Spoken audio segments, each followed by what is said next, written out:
ஆட்சியிலும் பங்கு அதிகாரத்திலும் பங்கு கொடுக்குறான்னு சொல்றாங்க. அங்க போகாம ஆட்சியில பங்கு இல்லைன்னு பட்டவர்த்தனமா திமுக சொல்லிடுச்சு.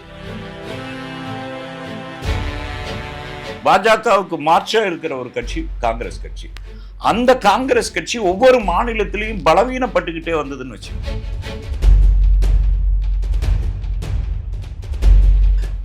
உடனே ஒரு மாற்றத்தை நிகழ்த்தணும் அப்படிங்கிறது யாராலையும் முடியாது. 1967 திமுக ஜெயிச்ச போது கூட காமராஜர் என்ன சொன்னார்னா, வருகிற இடைத்தேர்தலில் தாவேகா கூட்டணியில் இருக்கிற விசிகாவுக்கு வாய்ப்பு கிடைக்க வாய்ப்பு இருக்காது.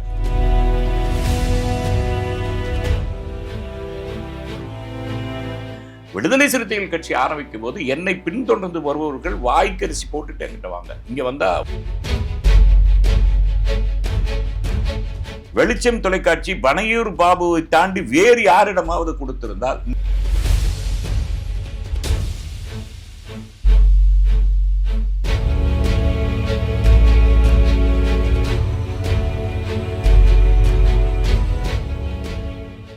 ரிபல் மீடியா தமிழ் நேயர்களுக்கு வணக்கம்.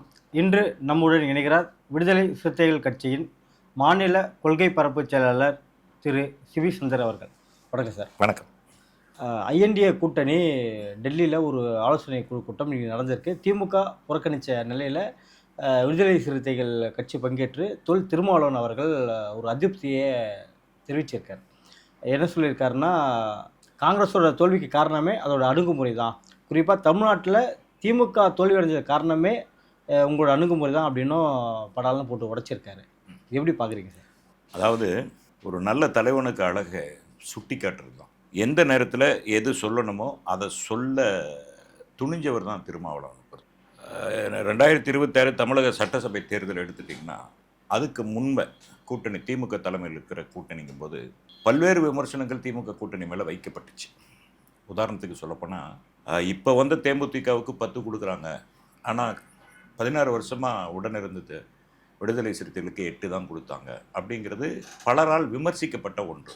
ஆனால் மதச்சார்பற்ற கூட்டணி இங்கே பலப்பட வேண்டும், பாஜக போன்ற சங்பரிவார சக்திகள் இங்கே காலூன்றி விடக்கூடாது என்பதற்காக அன்னைக்கு மதச்சார்பற்ற திமுக கூட்டணியை அவர் விமர்சிக்கவே இல்லை. கொடுத்ததை ஏற்றுக்கொண்டு நம்ம வந்து தேர்தலில் நின்னோம்.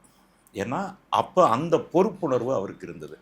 இந்த கூட்டணியில் நம்மால் எதுவுமே இங்கே வந்து ஒரு அதிருப்தி வந்துடக்கூடாதுங்கிறதுல ரொம்ப தெளிவாக இருந்தார்.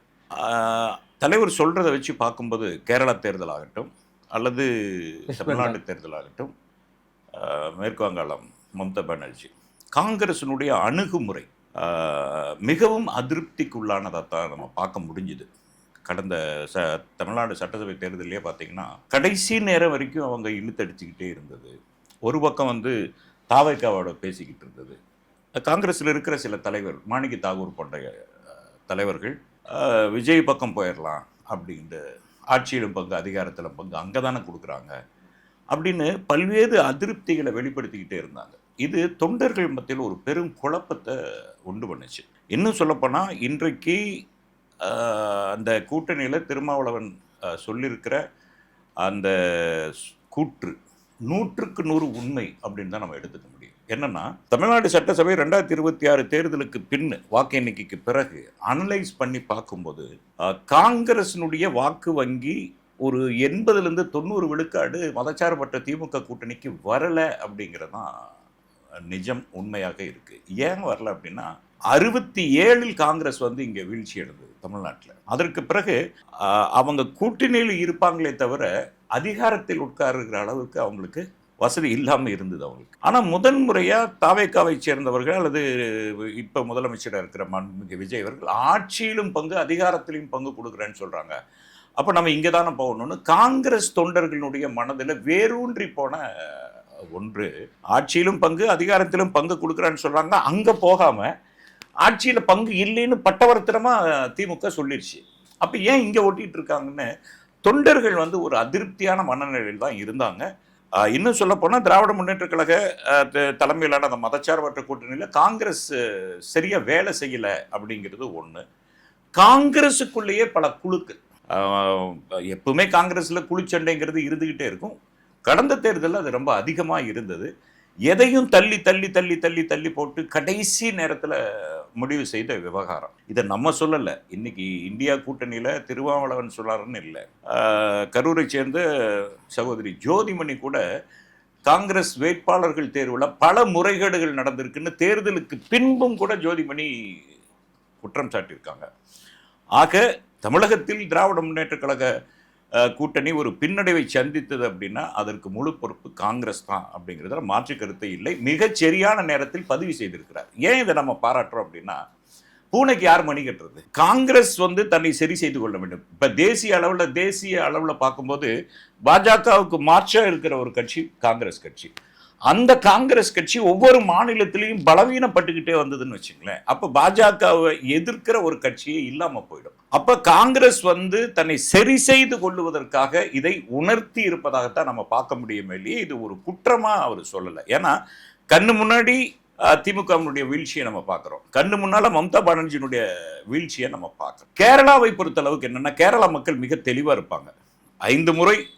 5 ஆண்டுக்கு ஒரு முறை ஒரு மாற்றம் தேவைங்கிறதுல அவங்க இதுவரைக்குமே கேரளா அரசியல் வரலாற்றில் எடுத்து பார்த்தீங்கன்னா தொடர்ந்து ஒரு 10 வருஷம் முதலமைச்சராக இருந்தாங்கன்னா யாருமே இல்லை. ஒவ்வொரு 5 முறையும் அவர்கள் மாற்றி தான் வாக்களிச்சிருக்காங்க கேரள மக்கள். தமிழ்நாட்டை பொறுத்தவரை அல்லது மேற்கு வங்காளத்தை பொறுத்தவரை இனி வரவிருக்கிற ஒரு 5 மாநில தேர்தல்கள் காங்கிரஸ் எப்படி சந்திக்க போகுது, எப்படி சந்திக்கணும் அப்படிங்கிறத தன்னை மறுபரிசீலனை செய்ய வேண்டும் என்பதற்காக திருமாவளவன் சொன்னதாக தான் நம்ம எடுத்துக்க முடியும். இல்லை, இந்த கூற்று பார்த்தீங்கன்னா திருமாவளவன் சொல்லியிருக்காரு. தமிழ்நாட்டை பொறுத்த வரைக்கும் பார்த்தீங்கன்னா தாவேகா, காங்கிரஸ், விசிகாவும் அந்த கூட்டணியில் இருக்காங்க. இந்த கூட்டணியில் ஒரு சலசலப்பை ஏற்படுத்தாதா? இல்லை, அதுதான் சொல்கிறேனே. இப்போது தாவேகா 108 அல்லது 107 அல்லது 108 இடங்கள்னு வச்சுங்களேன். இங்கே பாஜக போன்ற சங் பரிவார், அதாவது தலைவருடைய ஒரே நோக்கம் என்னவா இருக்கும்னா, சங் பரிவார சக்திகள் தமிழகத்தில் கால் ஊன்றக்கூடாது, வேற எந்த மாநிலத்திலையும் கால் ஊன்றக்கூடாது. ஏன்னா அவங்க மதவாத சக்திகள், மதத்தின் அடிப்படையில் அரசியலை செய்கிறவர்கள் எங்கே கால் ஊன்றினாலும் அந்த மாநிலத்துக்கு ஆபத்து அப்படிங்கிற அடிப்படையில் தான் நம்ம தாவேகாவுக்கு ஆதரவு கொடுத்தோம். குடியரசுத் தலைவர் ஆட்சி வந்துடக்கூடாதுங்கிறதுனால நம்ம தாவேகாவுக்கு ஆதரவு கொடுத்தோம். இதில் ஒன்றும் ஒரு பெரிய சலசலப்பு வர்றதுக்கான ஒரு மீள் பரிசீலனை. ஒரு கூட்டணியில் இருக்கிறவங்க, ஒரு வீட்டுக்குள்ளே இருக்கிறவங்க நீ செய்யறது சரியில்லைன்னு ஒரு நட்புணர்வோடு பேசிக்கிறது தானே. அது ஒரு நட்புணர்வாக தான் எடுத்துக்கணும், அதை எதிராக நம்ம எடுத்துக்க முடியாது. இது ஒரு சுட்டி காட்டுதல். ஒரு கூட்டணி சுட்டி காட்டுதல் பார்த்தீங்கன்னா திமுகவோட வெற்றி வாய்ப்பை இழந்திருக்கு அப்படின்றதையும் சொல்லியிருக்காரு. உண்மைதான். ஆனால் இந்த கூட்டணியில் ஆட்சியில் நடக்கிறதுக்கு 2 கால் எங்க கால் அப்படின்ற மாதிரி தான் திமுக தலைவர் அண்மையில் சொல்லியிருந்தார். அப்போ ரெண்டுத்தையும் ஒரு முடிச்சு போடுற மாதிரி. இப்போ நல்லா பார்த்தீங்கன்னா இதை விட கடுமையாக உதயநிதி பேசியிருந்தார். இதுவரை பாஜக வெற்றி பெற்றதற்கு மோடியும் அமித்ஷாவும் தான் காரணம்னு நினைச்சேன், இப்போதான் தெரியுது காங்கிரஸ் தான் காரணம்னு உதயநிதி அவர்கள் பேசும். அந்த அளவுக்கு இது ஒரு பெரிய சுட்டி காட்டுதலை நம்ம எடுத்துக்க முடியாது இல்லையா.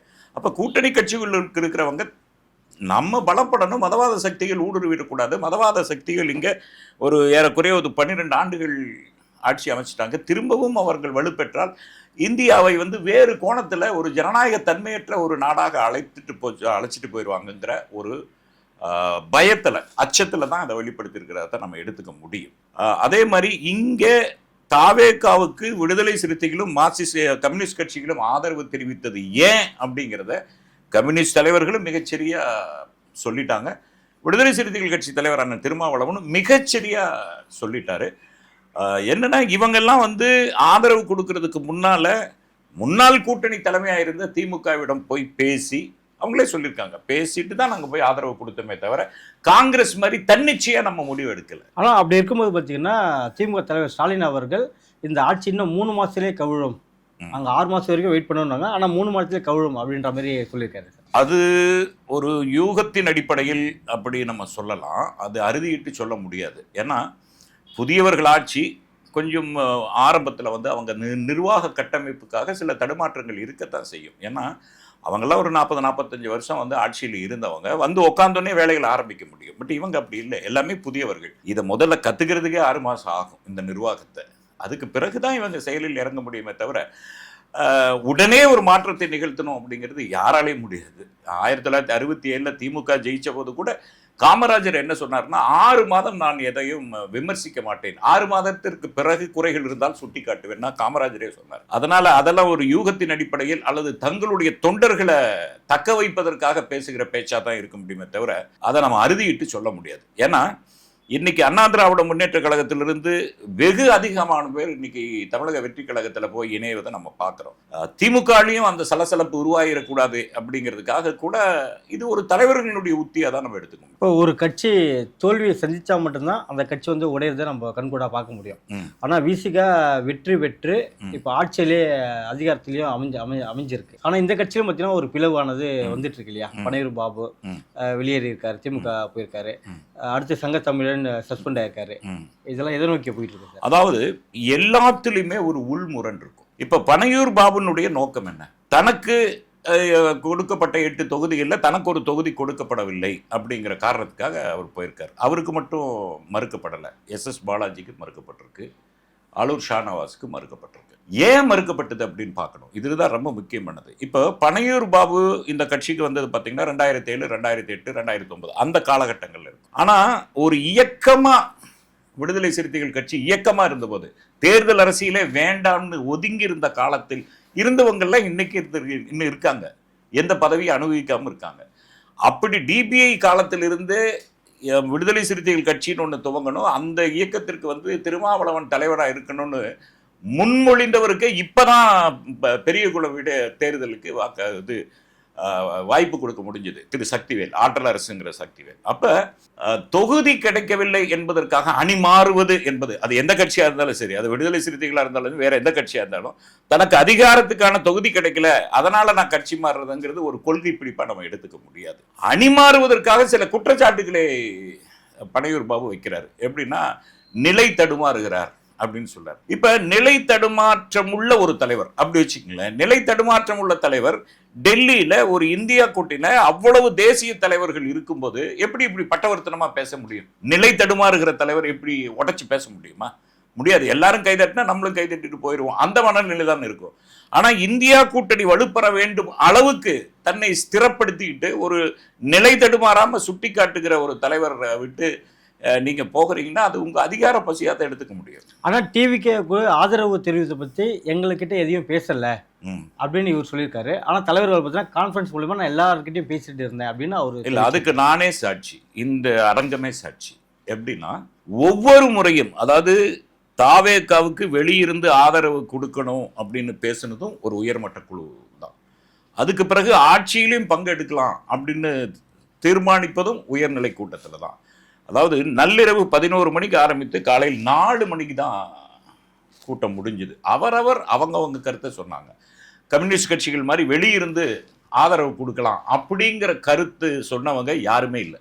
ஆட்சியிலும் பங்கு அதிகாரத்திலும் பங்குங்கிறது இந்த மாதிரியான நேரங்களில் மிகச்சரியா இருக்குங்கிறத கன்சிராம் சொன்ன ஒரு வார்த்தையை சொல்லாடலை வச்சு பொதுச் செயலாளர் சிந்தனை செல்வன் வந்து சொன்னார். கன்சிராம் என்ன சொல்லியிருக்காருன்னா, இது மாதிரியான சந்தர்ப்பங்கள்ல தான் ஒடுக்கப்பட்ட மக்களுக்காக இயங்குகிற அமைப்புகள் வந்து அதிகாரம் பெற முடியும் அப்படின்னு கன்சிராம் சொன்னதை நினைவுபடுத்தி உயர்மட்ட குழுவில் எடுத்த முடிவு தான்.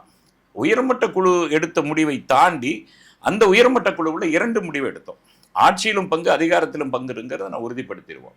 ஆனாலும் இறுதி முடிவை தலைவருக்கு விடுவோம். தேர்தல் முடிவுக்கு பிறகு இன்னும் ஒரு சில விசிகள் இருக்க பார்த்தீங்கன்னா கட்சியை விட்டு கொஞ்சம் வெளியில நிற்கிற மாதிரி தான் தோணுது. அவங்க பேர் யாரும் குறிப்பிட வேணாம். அவங்க பின்னாடி திமுக போன்ற சக்திகள் இருக்க வாய்ப்பு இருக்குமா? அதாவது தோல்வி அப்படிங்கிறது விடுதலை சிறுத்தைகளை வரை பொறுத்தவரை புதிதல்ல. எப்பவுமே விடுதலை சிறுத்தைகளுக்கு ஒரு நோக்கம் இருக்கு. இந்த அதிகாரம் பதவி அப்படிங்கிறது 2ஆம் பட்சம் தான். மக்களுக்கான விடுதலைக்கான வேட்கை தான் இங்கே அதிகமாக இருக்கும். அப்படி இருக்கிறவங்க அதனால தான் தலைவர் அரசியல் கட்சி ஆரம்பிக்கும் போதே என்னை பின்தொடர்ந்து வருபவர்கள் வாய்க்கரிசி போட்டுவாங்கன்னு தான் சொன்னார். நான் உனக்கு மந்திரி பதவி தரேன், சேர்மன் வாங்கி தரேன், MP ஆக்குறேன் அப்படின்லாம் சொல்ல. இன்னைக்கு கூட பார்த்தீங்கன்னா புஷி ஆனந்த் வந்து ஒரு அறிக்கை விட்டுருந்தாரு. அதாவது ஒரு தலைவருக்கும் இன்னொருவருக்குமான வேறுபாடு சொல்கிறேன். அதிமுகவிலேருந்து பல பேர் இங்கே வர்றாங்க, அதனால இருக்கிறவங்க பயந்துக்க வேண்டாம், உள்ளாட்சி தேர்தல் வருது, எல்லாத்துக்கும் பதவி இருக்குது அப்படின்னு தான் தொண்டர்களை தக்க வைக்க முடியுது. ஆனால் விடுதலை சிறுத்தைகள் கட்சி ஆரம்பிக்கும் போது என்னை பின்தொடர்ந்து வருபவர்கள் வாய்க்கரிசி போட்டுட்டு என்கிட்ட வாங்க, இங்கே வந்தால் வழக்கு தான் வரும், தடியடி தான் கிடைக்கும், மரணம் தான் கிடைக்கும், அப்படி இருக்கிறவங்க பின்னாடி வாங்கன்னு சொன்னாங்க. அப்படி சொன்னதுக்கு பிறகுதான் இந்த இயக்கமே வீறு கொண்டு எழுந்து இன்னைக்கு வந்து தமிழகத்தில் ஒரு மைய அச்சம் மாறி நிற்குது. அப்படின்னா சட்டசபை அதிகாரம் இல்லை அல்லது மாநிலங்களவை அதிகாரம் எல்லாம் இல்லை. விடுதலை வேட்கை தான் இங்கே முக்கியமாக இருக்குது, அதிகார பசிங்கிறது இல்லை. வருகிற இடைத்தேர்தலில் ம். தாவேகா கூட்டணியில் இருக்கிற விசிகாக்கு வாய்ப்பு கிடைக்க வாய்ப்பு இருக்காது. தலைவர் திட்டவட்டமாக சொல்லிட்டாரு, திருச்சி இடைத்தேர்தலில் நான் நிற்க மாட்டேன்னு சொல்லிட்டு. திருச்சியில் தானே சார், இன்னும் நாள் இருக்கேன். அதான் சொல்கிறேன், திருச்சி இடைத்தேர்தலில் தான் நிற்க மாட்டேன்னு சொல்லியிருக்காரு. அதாவது அவர் இடைத்தேர்தலை சந்திக்க போகிறதில்ல. காரணம், அவர் வந்து எம்பியாக இருக்காரு. இடைத்தேர்தல் நின்று வெற்றி பெற்று விட்டால் அப்புறம் பாராளுமன்றத்துக்கு சிதம்பரம் தொகுதியில் ஒரு தேர்தல் வரும். அதற்கான விரயங்கள், கால விரயங்கள், பொருளாதார விரயங்கள், இதை தவிர்ப்பதற்காக அவர் நிற்க மாட்டார். இருக்கிற ஒரு 4-5 தொகுதிகள் இடைத்தேர்தல் அறிவிக்கப்பட்டு ஒருவேளை தாவக வந்து இன்னும் கூடுதலா விடுதலை சிறுத்தைகள் இருந்தா நல்லா இருக்கும்னு அவங்க நினைச்சு கொடுத்தால் நாங்க தயாரா இருக்கோம். கட்சியிலிருந்து வெளியேறிய பனையூர் பாபு முன்னாள் சட்டமன்ற உறுப்பினர் வெளிச்சம் டிவி எங்களுதா அப்படின்ற உரிமையை கோராருல சார், யாருது ஆக்சுவலி? அதான் அது நகைச்சுவையா இருக்கு. அதாவது தலைவருடைய 50வது வயது, அந்த 50வது வயதை ஒவ்வொரு விடுதலை சிறுத்தையும் அவருக்கான அந்த 50 வயது நிறைவுங்கிறது ஒரு கலாச்சாரமாக பின்பற்றிட்டு வர்றதுனால இந்த 50வது விழாவை நம்ம எப்படி பண்ணலாம் அப்படின்னு உயர்மட்ட குழு உட்காந்து ஆலோசனை போது பொன் விழா ஆண்டில் தலைவருக்கு பொண்ணை, அதாவது தங்கத்தை கொடுப்போம், ஆளுக்கு 1 பவுனுங்கிறது கொடுப்போம், முடிஞ்சவங்க கொடுப்போம் அப்படின்னு ஒரு முடிவு நாங்கள் தான் எடுத்தோம். தலைவர் எடுக்கல, நாம் உயர்நிலை கூட்டத்தில் எடுத்தது. அப்போ தலைவர் சொன்னார், அது சாத்தியப்படுமானால் அதில் வருகிற தொகை ஒரு தொலைக்காட்சி நிறுவுவதற்காக அதை பயன்படுத்துவேன் அப்படின்னு சொன்னார். ஒவ்வொரு விடுதலை சிறுத்தையும் தான் சேமித்து வைத்திருந்த காசில் தன் மகளுக்காக, தன் மனைவிக்காக ஒரு தோடு வாங்கலாம், ஒரு மூக்குத்தி வாங்கலாம் அப்படின்னு சேர்த்து வச்ச இதெல்லாம் வந்து தங்கமாக உருக்கி, சில பேர் தன் போட்டிருந்த செயினை கூட அதை உருக்கி தங்கமாக மாற்றி கொண்டு வந்து தலைவருக்கு கொடுத்தாங்க. அதை வச்சு தான் வெளிச்சம் தொலைக்காட்சி துவங்கப்பட்டது. பனையூர் பாபு வெளிச்சம் தொலைக்காட்சிக்கு வந்தது கொஞ்சம் ஒரு பொருளாதார தடுமாற்ற நிலையில் இருக்கும்போது தான் ஒரு உதவி செய்யலாம் அப்படிங்கிற மனப்பான்மையில் தான் வெளிச்சத்துக்கு வந்தார். வெளிச்சம் வந்ததுக்கு பிறகு அவருக்கு ஏற்கனவே கேபிள் டிவி நடத்தி ஒரு எக்ஸ்பீரியன்ஸ் இருக்கிறதுனால சரி இதை நடத்துவார் அப்படின்னு ஒரு நம்பி தான் வந்து வெளிச்சம் டிவி அவர்கிட்ட கொடுத்தாங்களே ஒழிய பங்கு கேட்குற அளவுக்கெல்லாம் ஒன்றும் இல்லை. ஏன்னா அந்த வெளிச்சம், அதாவதுங்க, இந்த சாதிய இறுக்கமுள்ள இந்த நாட்டில் ஒரு கட்சி, ஒரு அமைப்பாகிறதுங்கிறதே சாதாரண விஷயம் இல்லை. அது மிகச் சாதாரண விஷயம் இல்லை. பல்வேறு அடக்குமுறைகள் இருக்குது. அதுவும் 90 காலகட்டங்களில் பல்வேறு அடக்குமுறைகள் இருக்குது. அந்த அடக்குமுறைகள் எல்லாம் கடந்து ஒடுக்கப்பட்ட மக்களை அமைப்பாக்கி அந்த அமைப்பை அரசியல் கட்சியை மாற்றி அந்த அரசியல் கட்சியை அங்கீகாரம் உள்ள கட்சியாக மாற்றணும் அப்படின்னா அது சாதாரண விஷயம் இல்லை. இவ்வளவு போராட்டங்களுக்கு இடையே கட்சிக்குன்னு ஒரு தொலைக்காட்சி, ஏன்னா இது ஒரு டிஜிட்டல் யுகம், தொலைக்காட்சிங்கிறது அவசியம். தலைவருடைய செய்திகள் ஒவ்வொரு நாளும் போகணும். அப்போ அதுக்கு ஒரு தொலைக்காட்சி அவசியம்னு முதல் வித்திட்டவர் வந்து எழுச்சி தமிழர் தான். அவருடைய அந்த நியாயமான கோரிக்கை அல்லது நியாயமான லட்சியத்துக்கு வந்து ஒவ்வொரு விடுதலை சிறுத்தையும் தங்களுடைய பங்கை கொடுத்துருக்காங்க. இன்னும் சொல்ல போனால் என்னை பொறுத்தவரை வெளிச்சம் தொலைக்காட்சி நான் எப்படி அதை பார்க்குறேன்னா, வெளிச்சம் தொலைக்காட்சி பனையூர் பாபுவை தாண்டி வேறு யாரிடமாவது கொடுத்திருந்தால் நிச்சயமாக இன்னைக்கு டிஆர்பி லிஸ்ட்டில் ஒரு 4வது இடத்துக்கு வரக்கூடிய சாத்தியக்கூறு வெளிச்சம் தொலைக்காட்சிக்கு உண்டு. ஆனால் இன்றைக்கும் டிஆர்பி லிஸ்ட் எடுத்து பார்த்தா நமக்கு கண்ணீர் தான் வருது. அதில் வெளிச்சம் தொலைக்காட்சின்னு பேரே இல்லை. சன் டிவி இருக்குது, விஜய் டிவி இருக்குது, கலைஞர் டிவி இருக்குது, மற்ற டிவி சத்தியம் டிவி எல்லாம் வந்திருக்கு. வெளிச்சம் தொலைக்காட்சி டிவி கடைசியில் இருக்குது. அதுக்கு காரணம் வந்து பனையூர் பாபு. ஏன்னா அதை தன்னை முன்னிலைப்படுத்துவதற்காக அந்த வெளிச்சம் தொலைக்காட்சியை பயன்படுத்திக்கிட்டாரே தவிர வெளிச்சத்தை முன்னிலைப்படுத்தணும்னு அவர் நினைக்கல. அதனால வெளிச்சம் டிவி தன்னுடையது என்று சொல்லுவதற்கு ஒருத்தருக்கு தான் உரிமை இருக்குது. அந்த ஒருத்தருங்கிறத நான் விடுதலை சிறுத்தைகள் கட்சியாக தான் நினைக்கிறேன். விடுதலை சிறுத்தைகளுக்கு மட்டும்தான் அது எங்களுடையது என்று சொல்லுகிறதுக்கு உரிமை இருக்கே தவிர தனிநபருக்கு உரிமை இருப்பதா ஒருபோதும் யாராலும் ஒத்துக்கொள்ள மாட்டாங்க. நடப்பு அரசியல் குறித்து பல்வேறு கட்சிகளை பற்றி மிக்க நன்றி.